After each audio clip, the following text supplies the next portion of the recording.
one of my teams asked me the other day, like, what did you want to be when you grow up? And I was like, well, I don't need to be, a downer, but that really wasn't an option. Like I could be a mom or maybe a teacher, right? And so now it's the world is opening, and just it was this legacy of business and professional career can be handed down from woman to woman. Like that to me is amazing.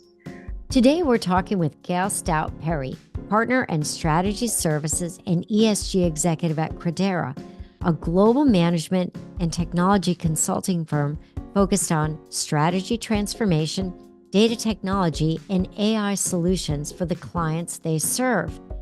In today's podcast, what you will learn is what is it like to have to rebuild your personal brand. We also had a great conversation around ESG and what companies can be thinking about and how individuals can actually have an impact now. And finally, AI in our personal and professional lives. I really enjoyed the conversation with Gail, and I hope that you will too. Run toward the unknown. When you're riding the big wheel, you're not alone. Gail, thank you so much for being here with us today. I am super excited to have you on. And boy, it was a journey even scheduling this podcast, wasn't it? It was. So I thought it would be great to just start by talking a little bit about your background. So you and I met like 4 or 5 years ago, maybe now it was. God, time goes by. And I was really, I was drawn to you because of your experience and your background, and of course, just your personality. But you've got an amazing background and a career journey that you've taken. And I'd love for you to share a little bit about that. And, also a little bit about Credera, where you're working today. Okay. Hard to summarize 30 years. Educationally, I'm an engineer. Back when girls didn't do such things, there was no ladies' room in the engineering building, and I also have an MBA. I've spent most of my career in consulting, and that's where I currently am. I'm a partner at Credera, which is a global management and technology consulting firm focused on strategy transformation, data technology, and of course, AI. All right, so let's talk a little bit about what brought you to Credera. So you just mentioned all this experience that you have, and I know you went from, you have been a consultant most of your life, but you're also engineer trained, and it would be great for people to just understand a little bit about your journey, like where you started that brought you to where you are today.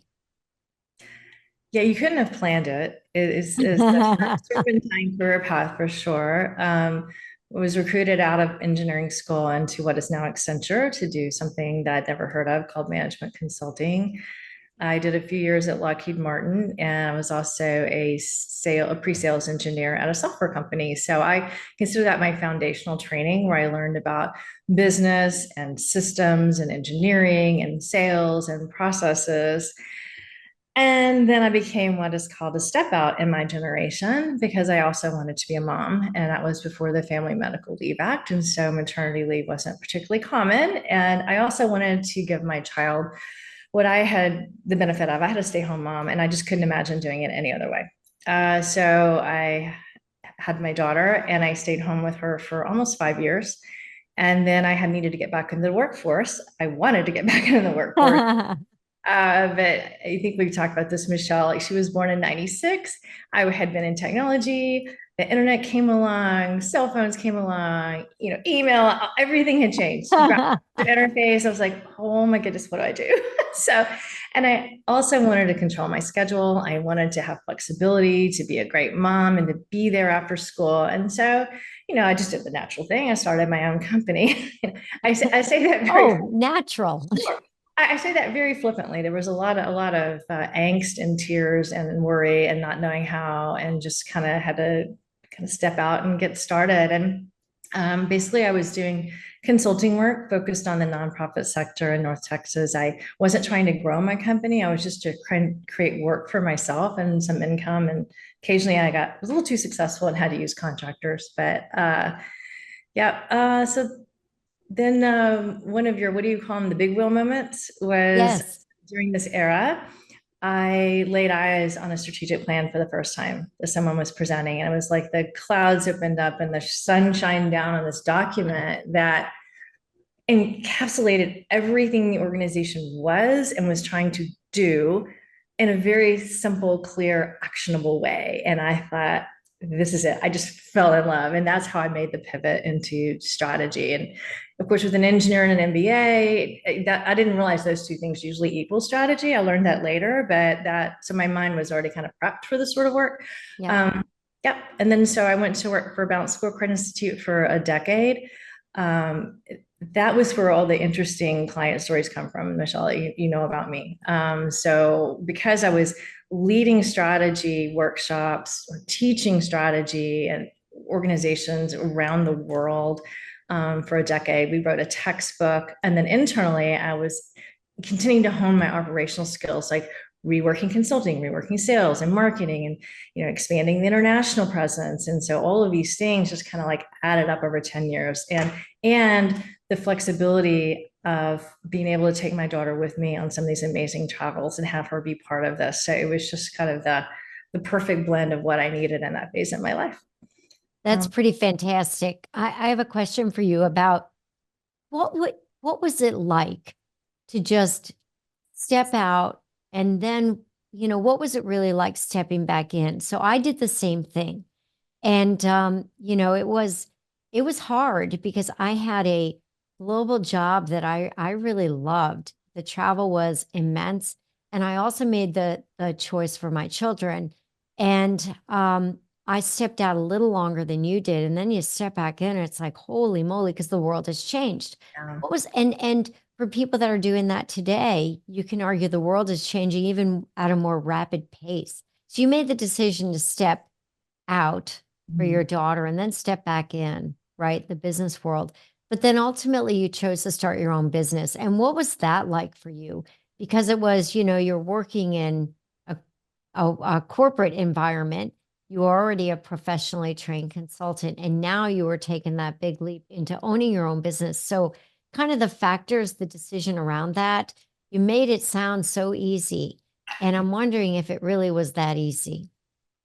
No, it wasn't. It wasn't easy. Stepping out was easy. I was really burned out. A lot of travel. I was never home. Had been years of leaving on Sunday night, coming home on Friday night. You know how it is. You get Saturday at home to do your laundry, and off you go again. So that wasn't particularly difficult.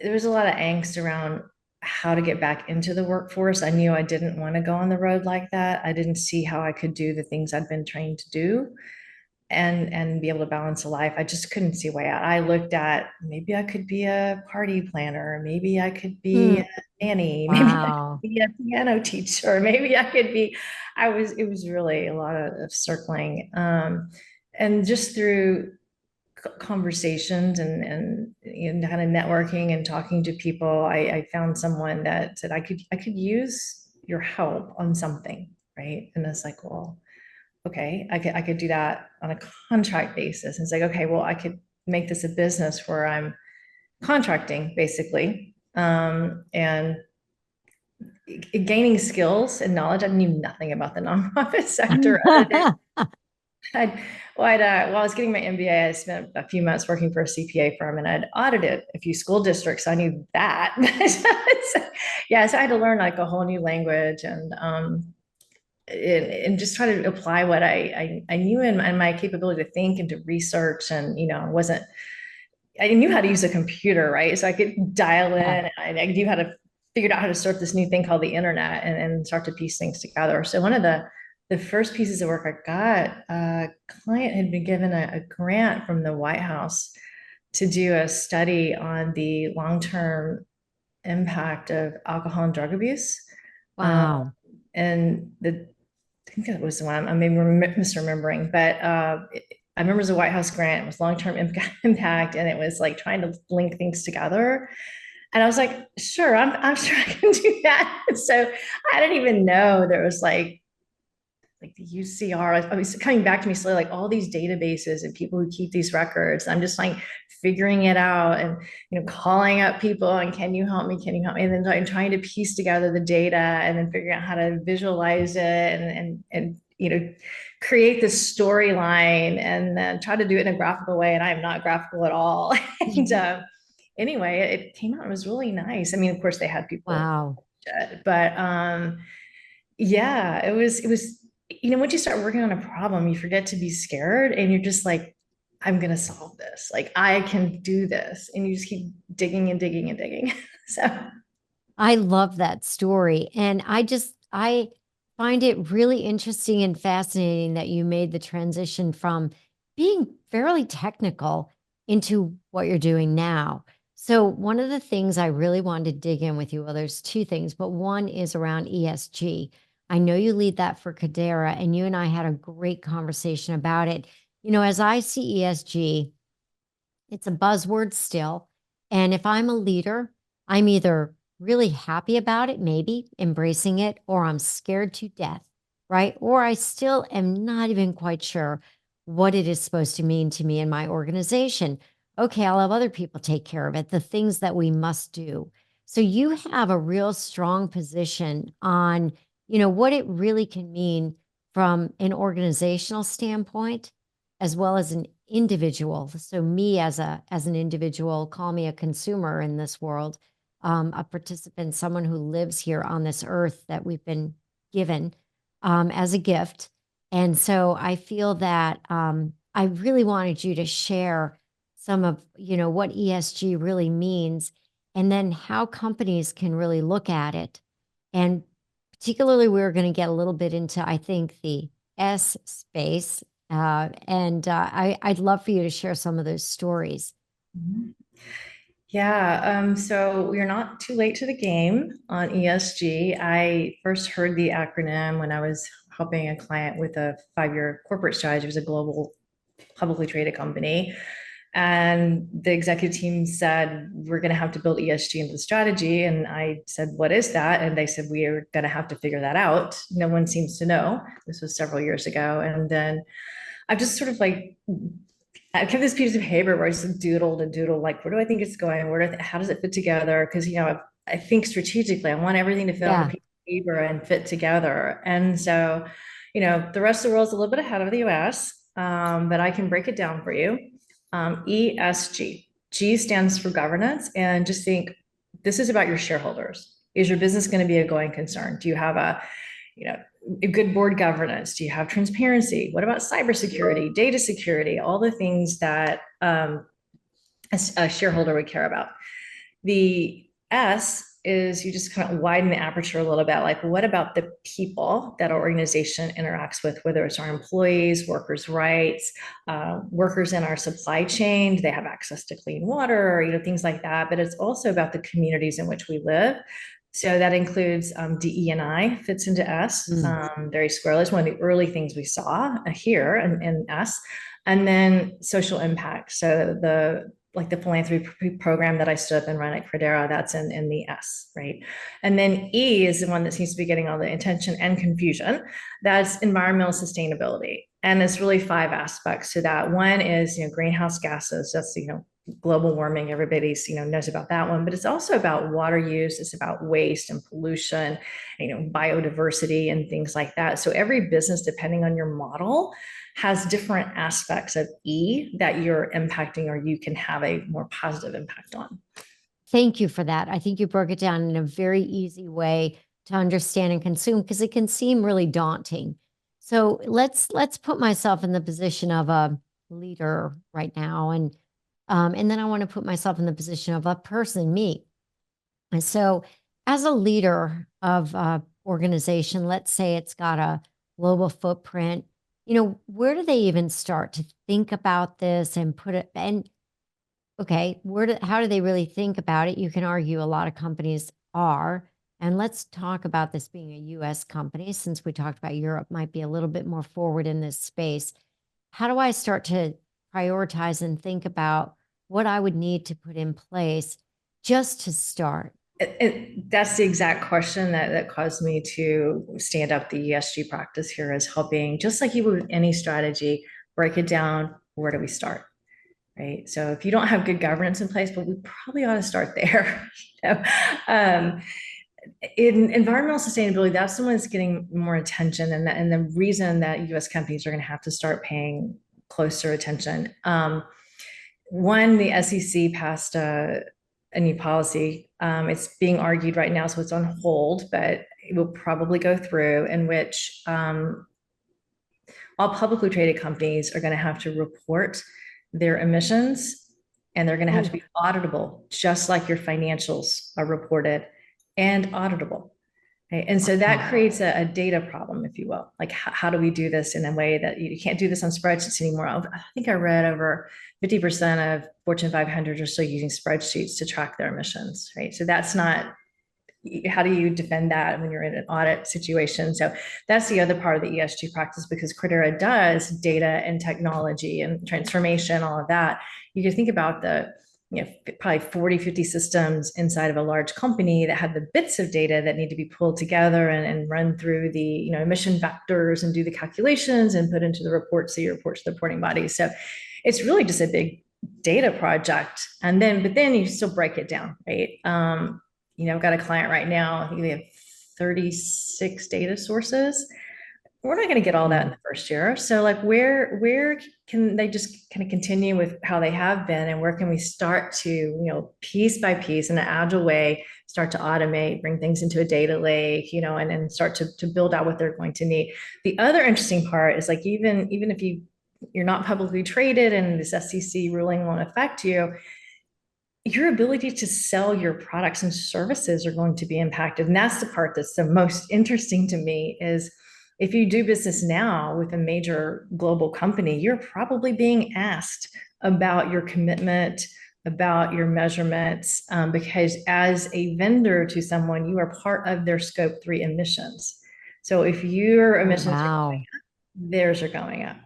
If yours are going down, theirs are going down. And so it matters now. And so one of the projects we did, when we implemented some emission tracking software, basically, you can start to rack and stack. You could see the vendors, like I'll pick on airlines, and you could see how much of that company's emissions were due to airline X versus airline Y. And then you can imagine what the next step might be, which is, well, let's have a policy that we don't fly airline Y, and that will immediately reduce our emissions. Well, you don't want to be airline Y, right? But it's like this, if then thing that starts happening. And I'm totally making this up to have a simple example, but let's say the airline says, our number, we all know it's fuel. First of all, we all know, well, fuel is right. Well, let's pretend it's catering. And they're like, well, okay, hold on. I'm going to switch caterers and bring my emissions down. Right now, the caterer is like, wait a minute. It's the baker that I'm using. I'm going to switch bakeries. And the baker's like, wait a minute. It's the milk that I'm using. I'm going to switch dairies. And here we go. And so some, dairy in Iowa all of a sudden is impacted because a Fortune 100 was trying to reduce their emissions by switching airlines. So, I mean, it's like, it's interconnected. That's what's really interesting to me.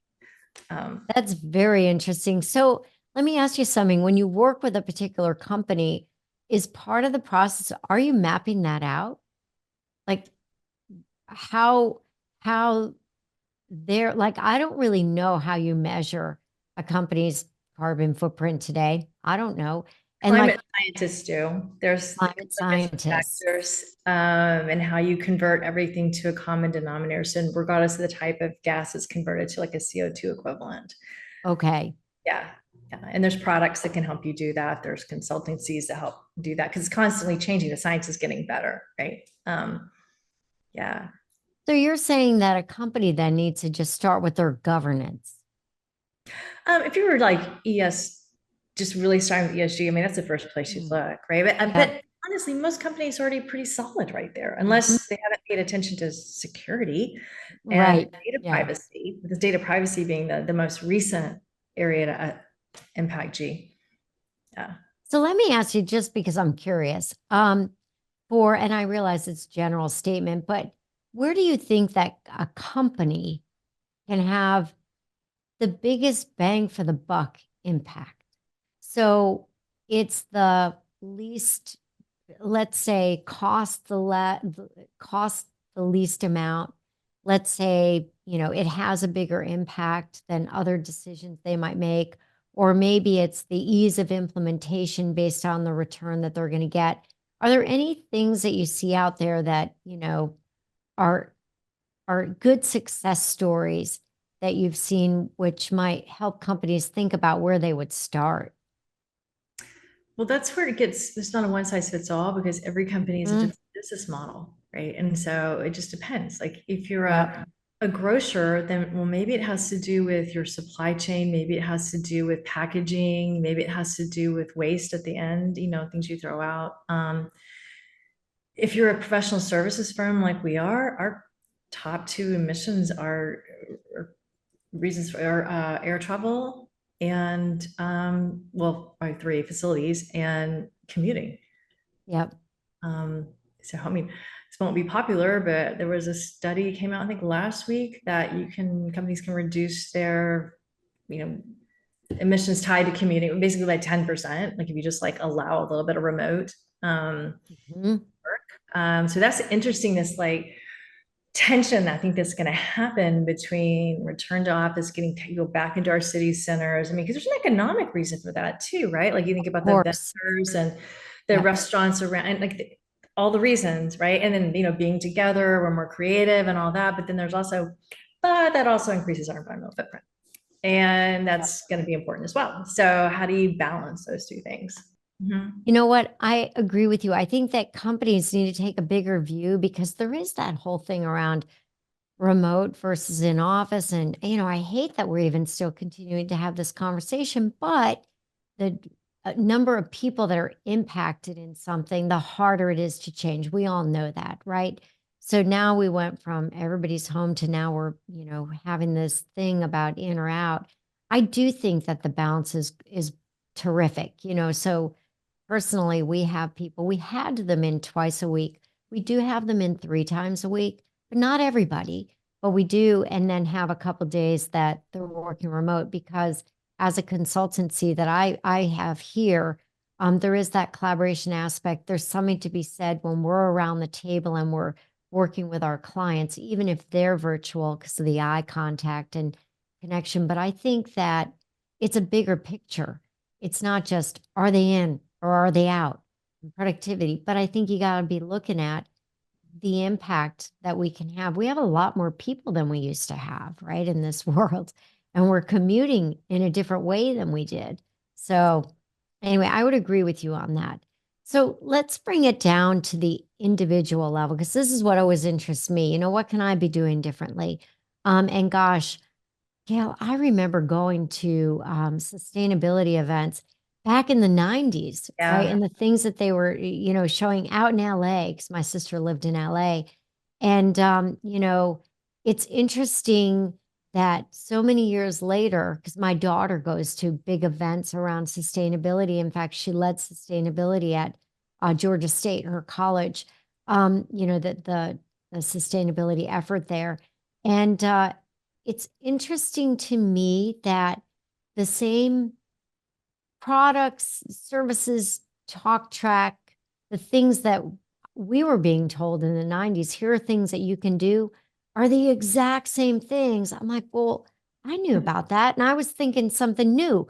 So what is it at the individual level that, is or isn't happening and how can people really think about it in a way that's real, right? So something that they can actually say, I can sign up for this. Micro actions. I mean, really, and it's really just more, I think, intentionality and awareness. Like if you just Yeah. single-use plastics. I mean, just start there. I asked one of my team members who helps lead the ESG practice. I said, "How did you get started?" And he said, "I stopped using straws." That Yep. was his first step. There's metal straws. You don't have to use a straw. A straw causes wrinkles, by the way. So I don't use a straw, thank God. yeah, so there you go. There's your motivation. But and then just awareness. And once I became like aware of single-use plastics, like, do I really need a plastic fork? Or will I metal one? I've noticed in grocery stores, even when they're giving samples now, they use a little paper version of a spoon. Yes. Little things like that. Like, okay, if you've got to use disposable plates, you're having a big party or whatever, don't go with styrofoam. It's gonna, stay around forever. Go with something biodegradable. I had some that were made out of like some kind of palm leaves or something, like leaves were beautiful Wow. holidays. Yeah, so they don't have to be ugly, right? Yep. Just little tiny intentional things. I've got a broken keyboard sitting right here. My keyboard broke last week, and I'm not going to throw it in the trash. I'm going to take it to an electronics recycling center. Like it's just little tiny steps. I mean, there's bigger things. We just did a whole climate week where every day at Credera we had presentations on different ways. So whether it's meatless Mondays or commuting methods, which in Dallas, Texas, we don't have a lot of options, but in Denver, apparently the city will subsidize you a cargo bike. Wow. So yeah, I think just once you start paying attention, you'll see ways that you can take little micro steps. Yeah. And I would every think it would be, little bit. Yeah. I would think today, especially because of how advanced the internet is, and this leads us into our next topic, I would say, is you probably can leverage the internet, some Google search, and some other ways to basically understand how you as an individual can have an impact. I'm with you. It can start really small and just thinking about it very intentionally. Gosh, I even think about not to diss any of these companies, but you talk about single use plastics. I think about baggies, like just there's so much that we don't, that in our everyday life, we don't really think about that intentionally. And think about it over the course of a year, what a huge difference that Mhm. can make. So I believe that I would be remiss. It was actually part of your talk track on your company, right? So strategy, transformation, data technology, and AI solutions. So I figure I'm going to talk to the source about AI. Talk to me a little bit about the vision that Credera has that you have for how people can really be leveraging the technology and, how you envision that looking over the next 5, 10 years. It is changing so fast. So, It's unbelievable, right? yeah, so we have a wonderful chief data scientist here at Credera, and he has a podcast. And I love visiting with him. And he's like, well, Gail, AI has been around for a very long time. What do you think Yeah. a pilot on an airplane is, right? So he goes, it's the generative, large language model. That's the thing that we have the step change. So let's be clear. I'm like, okay, fine. Yep. So the large language models, let's talk about that. So it is amazing what I mean, every iteration, like every few weeks, it's like it can do something else. It can do something else, right? So we're looking at, and we already are, uh, leveraging one of the models to when we're doing our engineering work, Yep. basically. So a lot of the repetitive tasks, a lot of the, just if you're not even familiar with the language, it'll tell you what the code is doing and kind of point out the flaws, right? And so you can build test data sets and things with it. Like just all kinds of things that increase the efficiencies. I've got one of my teams actually measuring how much more efficient they are using it as a tool. Just I think right now most of our clients are thinking of it as from an efficiency side, like where can we get those gains, right? I've Yep. had a client where they had a software product that was kind of complex to use. So they had to have a call center to kind of support users to, I don't want to go into too much. So it's an industrial kind of software, let me say. Hey. Yep. So basically in 2 weeks, we did a proof of concept where we trained a model to use natural language, and then that would help set the parameters for the software tool. The user could interface that way, right? Wow. It was incredible that with almost no information, the model could be trained. And it blew my mind. You think about marketing, right? Mm. I've seen so many examples. I run 2 CMO forums here in Dallas, and AI has been the topic the last couple of meetings, and the examples of what people are doing with it. Um, you can generate a ton of content, whether it's videos or every type of content. You can meta tag all your content. You can start to personalize and develop very personalized content, not just a persona, but like, okay, Gail and Michelle like exactly the same things, but if there's a tree in it, Gail's more likely to click. If there's a brick wall, Michelle's more likely to click. Okay, 2 pieces of content generated personally for us based on what it's learning about us, and then can push these things out in an omni-channel, right? So I'm still just Wow. kind of getting my head around what all is possible. Like our chief data scientist showed me a demo the other day of something he built in literally a few minutes. You know how long it takes to make a video? We've Oh talked my about videos. gosh. Okay. Yeah. So he used different tools, right? We gave one his picture and said, create a Pixar version of me. Mhm. He put a prompt into a large language model and said, write a funny script based on AI or something. I forget what the topic was. And then he gave a little audio snippet of his voice. And he threw another tool. And then minutes later is this Pixar looking guy giving a very funny speech in his voice, you know, a very high quality Wow. video. It cost a couple bucks and a few minutes. Um, Unbelievable. Yeah, that was going to be my follow-up question, which is like, what's the cost to entry? I mean, I realize it can vary widely, but it seems like it's something that's pretty attainable to at least start to get your feet wet and understand what it is. mhm. And there's companies, setting up shop, where they're actually using the same large language models, but they've got like a specialized way of doing it. So maybe you just Mhm. want help editing, I don't know, making some press releases. Like there's probably a Okay. company out there whose product is designed specifically to help you create and edit press releases using another large language model. Right? So interesting. So I think it would be really cool to talk about, we can share a couple stories here around how you're personally using AI and ChatGPT in your life, in your work. And I'll share a couple stories too, because I do think it's fascinating. I don't think you need to be afraid of it. I think that you just need to understand, yeah, just, even though I say she helped me, it's just remembering that, Chatty, as I call her, because you can see what I'm using. Um, you know, it's really not her, right? I just think we're probably at a point in our lives where we realize that and we can understand that and have a lot of fun with it. So let's talk a little bit about, how you're leveraging it, like I said, personally, professionally. Well, LinkedIn posts. Ah, You can have a model look at some good ones and then kind of learn your voice and help you write your own. Now I've noticed LinkedIn has added now an AI button. I So saw I've that. been playing I with saw that. It's a that. lot easier than, because it would add like these, what do they call them, emoticons and little, Uh-huh. memes and the hashtags and all this stuff. Make my English much clearer. I use this, I never understood the hashtag, but another oh, AI story. does. So, um, what? Oh, someone sent me, I needed to read like this very dense white paper on DevOps. And I plugged it into a model and said, please summarize on the level of like an eighth grader. Yeah. Like give me the themes, give me the stuff, just give me the gist of it. And then this weekend, we were talking about my long-term desire to serve on boards of directors, and I was working on a board resume, and I've been kind of catatonic, and it's a different kind of resume, right? And so I created a big 5,000 word prompt.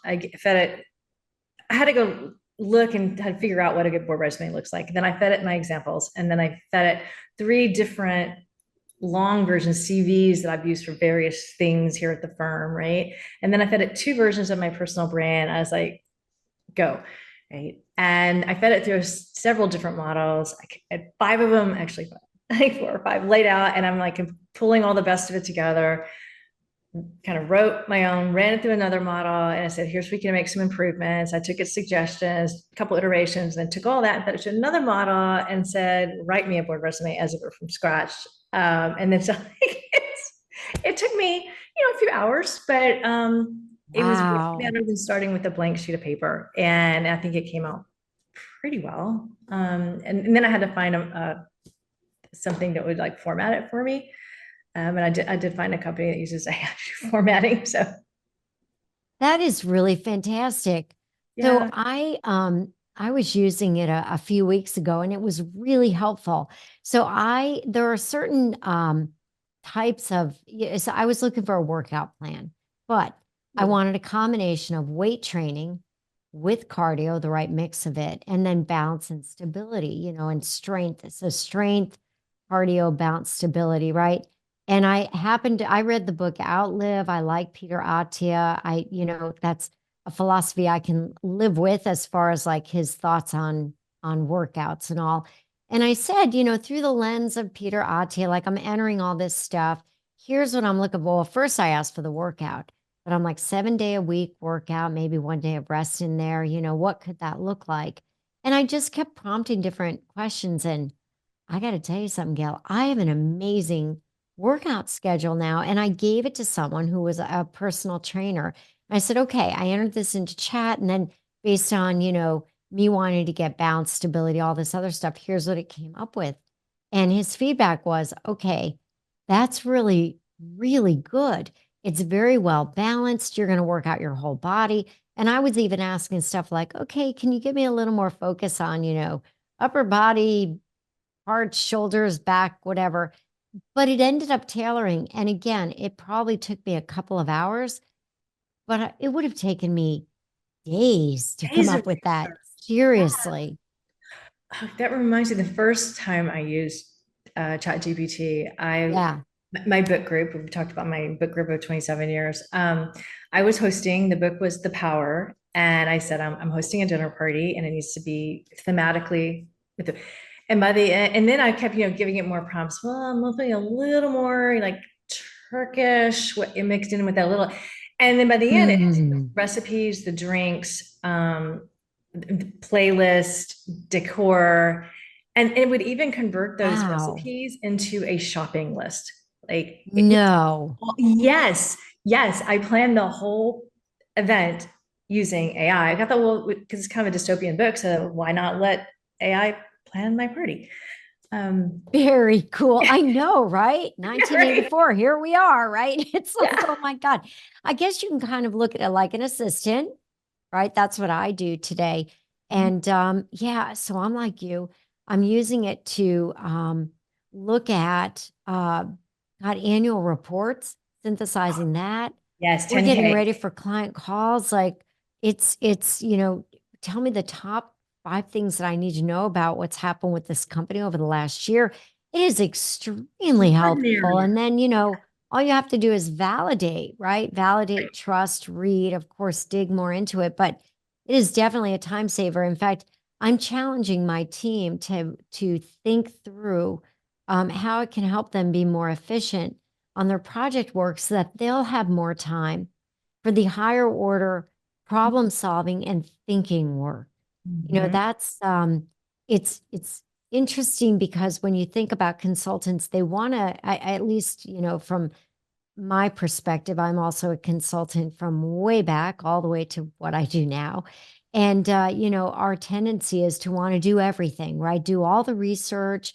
And I remember the days of doing the research around, travel and where we were going to go. And it took so long. I still do all the research, but now with assistance. So I'm challenging our team to think about what you can let go and just validate so that you have time to do some of this higher order, more important stuff that is really high value to our clients. And I would believe you're probably doing the same thing. Yeah, more thinking time. Yep. Really interesting. So I want to circle around back to your work a little bit.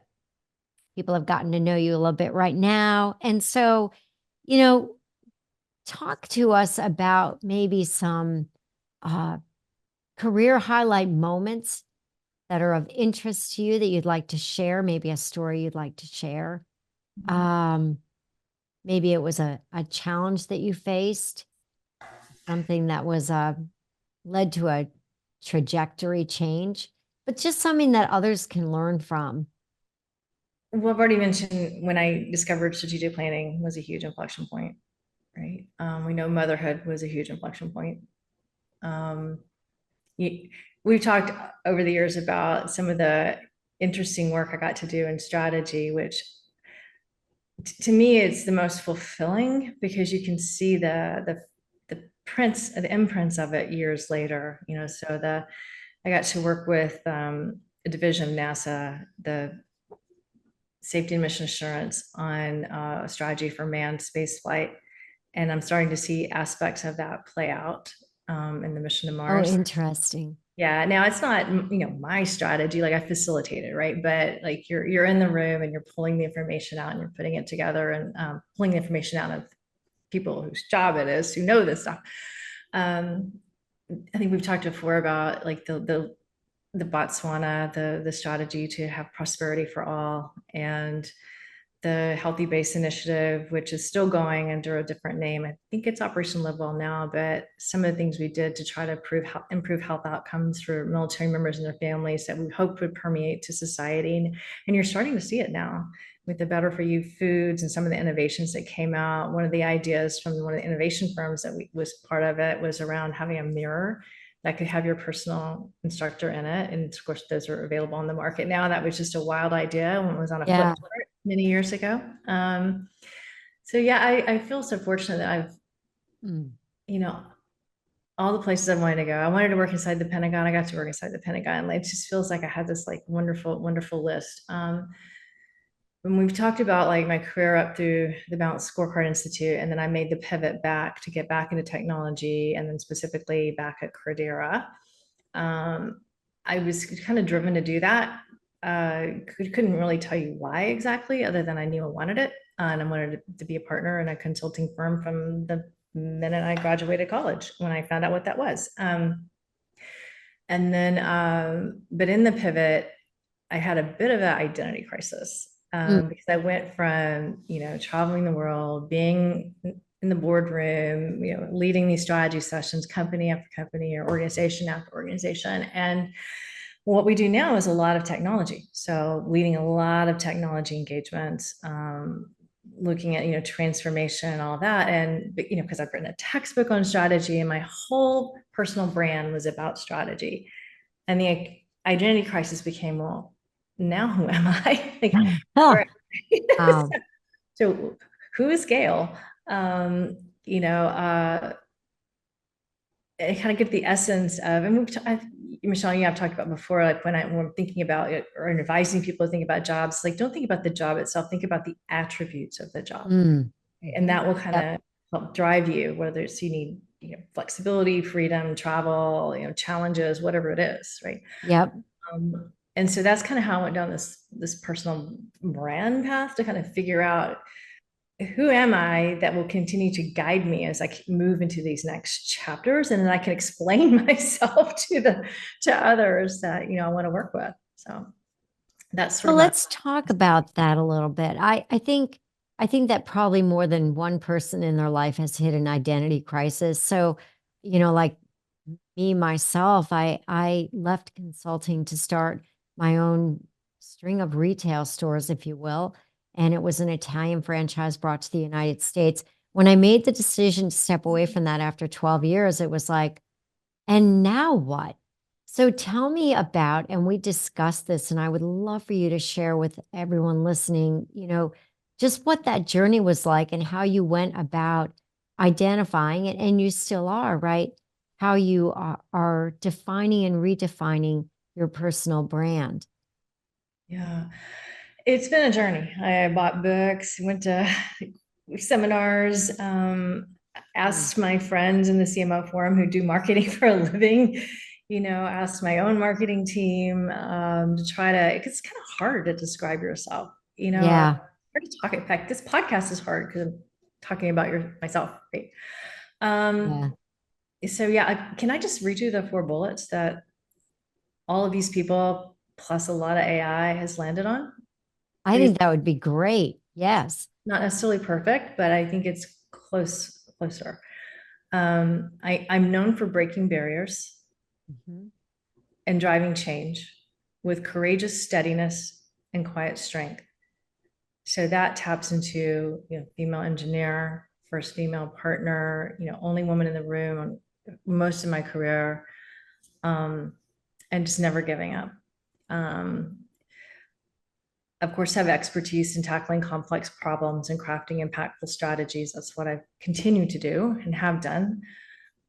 passionate about advancing organizations and fostering value creation through sustainable practices. And I'm an avid lifelong learner, aka book growth, and constantly evolving my. Yeah. So avid lifelong learner, delving into the vast realm of business from its historical narratives to cutting edge innovations. I'm fascinated by business. I cannot watch enough business, history shows or business history books or reading about innovations. I am drawn to and fascinated by business. So tell me, okay, so it's first of all, like I'm going, wow, that's like an impressive personal brand. It seems like a lot of thought went into it. You talked about there were like different tentacles and different ways that you went out to get that by getting feedback from others, looking at your past, taking some internal view of yourself.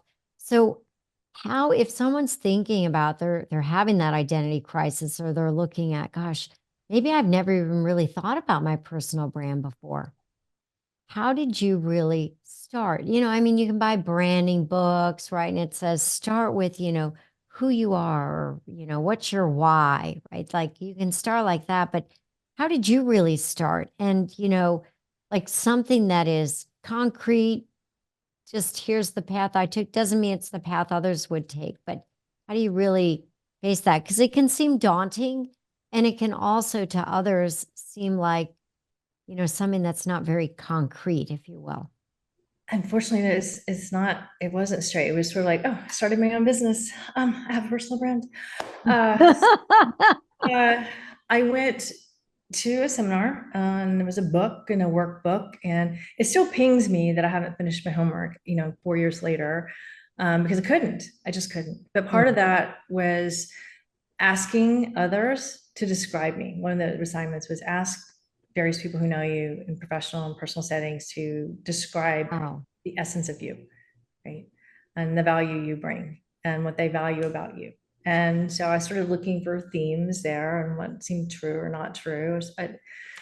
A lot of kind of soul searching on what do I want to be known for, or what thread has always been true, that either drives me or feels positive. Um, I and then just I kept running it through different people, and then of course AI, but people Yeah. was really really what helped me get to it. And I will say AI helped with the bullet points, so for sure narrowing. Yeah. Yeah, yeah, and then I just kept reading and massaging, and the final pass is when the fourth bullet got added. I asked my partner Steve. I said, "Is this me?" He had no idea I've been on this journey. I don't tell him everything, right? No idea. And I explained what a personal brand is, and it's like, is this me? And that avid lifelong learner part, he came up with over dinner, and I plugged into AI, and it came out way better than what either of us. But I knew what he was saying, and it's like, well, Yeah. that is the other part of me. I'm always reading, always learning, it's always about business. It's funny because we talked about if we lived in the same city, we'd be like having Girlfriends. coffee together and be girlfriends and having fun. But I think that's fascinating. And I think one of the lessons that you're giving to people is just start. And I think that it doesn't have to be perfect. And it seems like it can be continuously evolving. I started this exercise. So I read Principles by Ray Dalio, and I gave a copy of that to everyone on my team. And, it's just about his life principles and work principles. And I started writing those principles down, and some of them were more aspirational, right? And I'm thinking, okay, these are principles I want my kids to know about too, right? And I kept ripping them out and, starting over and ripping them out. And the sad part about it is I was putting them in this handmade book that my mom made for me, right? With all these little, like she hand did this book and put it all together.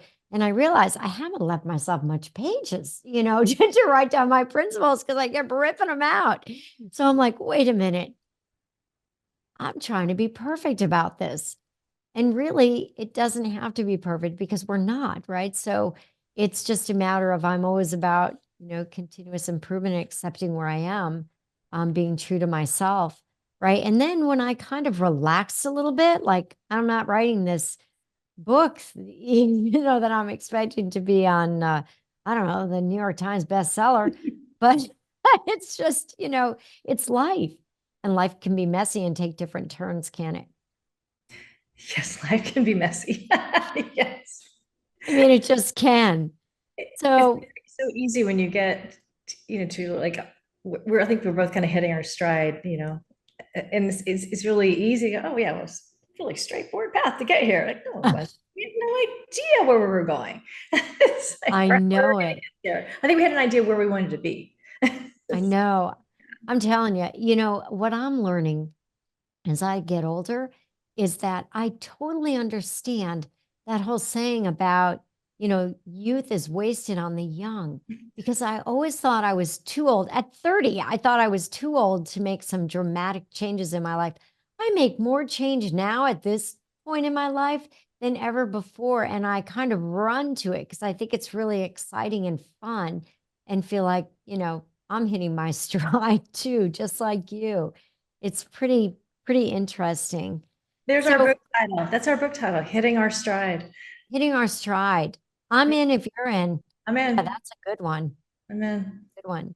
So and talking about that, hitting your stride, you just shared with us one of your big wheel moments around your personal branding and your identity crisis that you faced. Anything else you'd like to share around something that was pivotal for you that you'd like to share with others?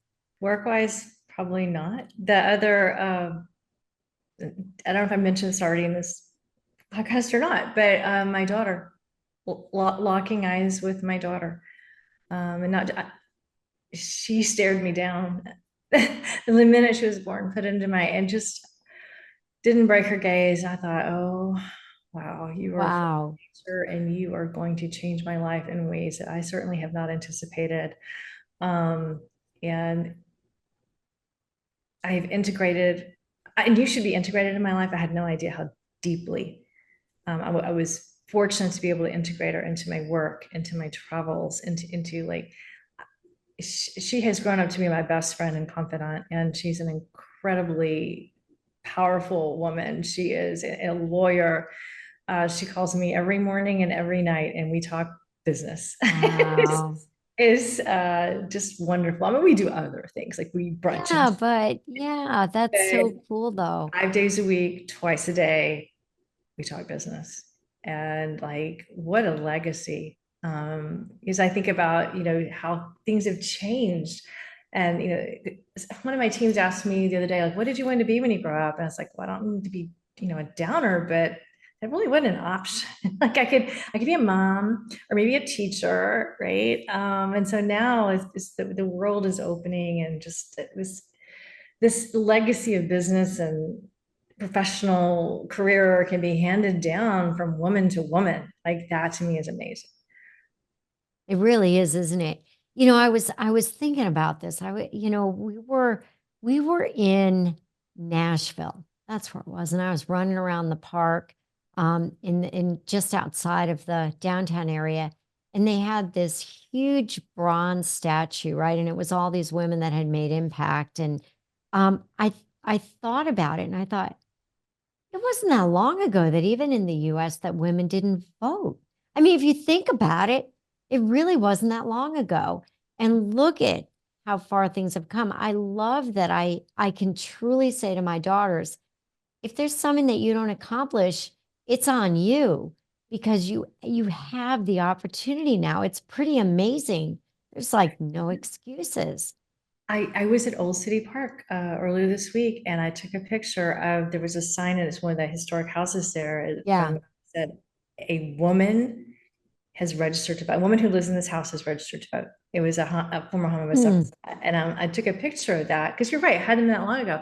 It hadn't been that long ago that women couldn't have bank accounts. Like my mother, it Yeah. was after I think Wow. after I was born, that like, Yeah. women could work, but you couldn't have your own bank account. You could get a loan if a man co-signed for you, but you were going to pay a higher interest rate. I mean, all of that has changed in my lifetime, you know? Yeah. It's really interesting because, and then, when you look at society around us, it's like the norm. So, in other words, the women before us had to deal with the hurdle of it, right? But like for me, I feel my generation and certainly my children, they don't even, well, my children don't even understand it, right? I mean, heck, they're hitting their dad up for their own bank account at 13, right? He's like, no. But anyway, It's a right. It is a it's a right. right. Yes. I think that's pretty amazing. So I want to ask you something about, as you think about the world and what's important to you 5, 10 years from now and yourself, where do you want to be, Gail? What are you thinking about? Hmm. Well, there's the what I'm doing, and then there's the what impact I'm having. So, what am I doing? What is the next chapter? I mentioned I want to serve on boards of directors. I think with a consulting background, how many businesses I've seen, the strategy background, you add the ESG, and let's be honest, being able to check the female box, I think I might have a chance. I can create value. I'm really trying to figure that out. I think that would also be interesting. Like I really love digging into business, right? So that sounds like the perfect next chapter. And in fact, I can actually do that while I work here. I've already spoken to our CEO, so we're all clear. I'm not trying to moonlight. And I also want to get back to teaching. I really enjoyed executive education, teaching strategy to executives. I guest lecture at universities when I'm privileged to be asked. I want to somehow weave teaching and I guess advising in terms of boards into my future. As I think about impact, I'm getting such joy out of coaching and mentoring others now, especially Yes. women. At Credera, I sponsor women in engineering, which is one of our ERGs. And I think I heard the average age of our employee is like 27 or maybe 24. It was really young. And to me, very young. And it's like, Oh, okay, yeah, that's our kids' age. is our Yeah. kids' age, right? So I'm like, but seeing that I know things, right? And I can help Yeah. them navigate and I can help them understand and help them empower them to control their careers and their trajectories. And so I want to keep doing that through the Credera's Community Impact Program, which is our social philanthropy program that I stood up, is to help people who are circumstantially blocked, specifically in STEM awareness and education and access, because we benefit from STEM, right? And that's still a huge need, I think, in the U.S., particularly for first generation or women. And then I'm kind of super stoked. There's this what's it called? The STEM Opportunity Alliance. It's a White House initiative. I was actually invited to an event yesterday and I couldn't go because I helped with a strategic planning session that they had. But it's around STEM equity across the U.S. So it's like a major Wow. program. Yeah, yeah. So I'm interested in the things that'll help lift others up, but particularly in like being able to get the education that people, if they want, to be able to get the careers that they want, to drive the lives that people may want, right? I'm not saying it's for everybody, but it's super important to me. I think it's interesting from the perspective of I know what a busy life you have. I mean, we talked about just trying to schedule, us getting together, and I got a busy life. But, part of that whole care and feeding of yourself, right? Now, my mom always reminds me, Michelle, you got to take care of yourself because nobody else will. It's also planning and thinking about what's ahead for you and, just keeping your eye on those aspirational things in your life. To me, they're important. And I think we deserve to give that to ourselves as well. Yeah, lifting our head up and lifting the gaze and looking ahead. Yep, Yep. yep. So I wanted you to share a personal story that I thought was kind of fun. Um, you're always up for a challenge. You're always learning. You're always aspirational. And you're on a farm, are you not? I'm on a farm. So we were having an interesting conversation about one of your aspirational goals for some, what do we call this? Wildlife on your farm that you wanted to, kind of bring to life. So talk to us a little bit about that story and what you've learned from that. Okay, so my mom says I'm a critter tamer. It's kind A of has critter tamer. critter So you're tamer. like the dog whisperer, but you're the critter tamer.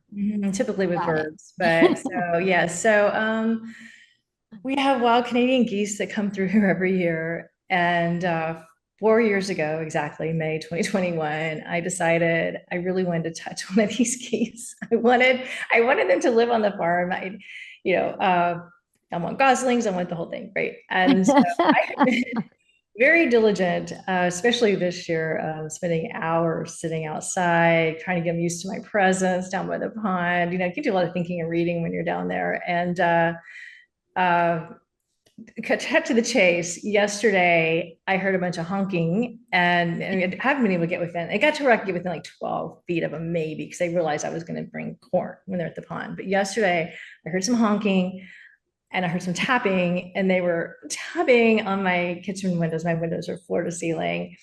And Wow. I went outside, of course, I scattered a little bit, but I gave them some corn. This morning, honking, tapping, I go outside and I bend down with my hand, and they began eating out of my hand. And I was able Unbelievable. to stroke the neck. And it's like, I know it's silly, but it's like, I don't know. I think the lesson there is like play the long game and show no fear. So, 'cause these are Wow. big. They're really bigger than I thought when I got up close. That's pretty amazing. So I don't think we can beat play the long game and show no fear. So with that, I'd like to wrap, I think, today. And I have had such a wonderful time talking to you. We can always talk and we do, right? So I don't know how I would love to have you back as a guest again, Gail. I so appreciate you sharing some of your insights, just about what it's like to be a woman in business, the ESG angle, how we can embrace AI, and certainly about the value of playing the long game. So thank you so much for sharing your time with us today. I really appreciate it. And you keep riding the big wheel. Thanks for having me. I really enjoyed it. Hey, it's Michelle. Thank you so much for listening today. If you enjoy our podcast and know someone who you believe would make a great guest, I would love to hear from you. Feel free to connect with me on LinkedIn and let's talk. I'd love to hear your feedback, and as always, may it inspire you in your own personal and professional journey of life.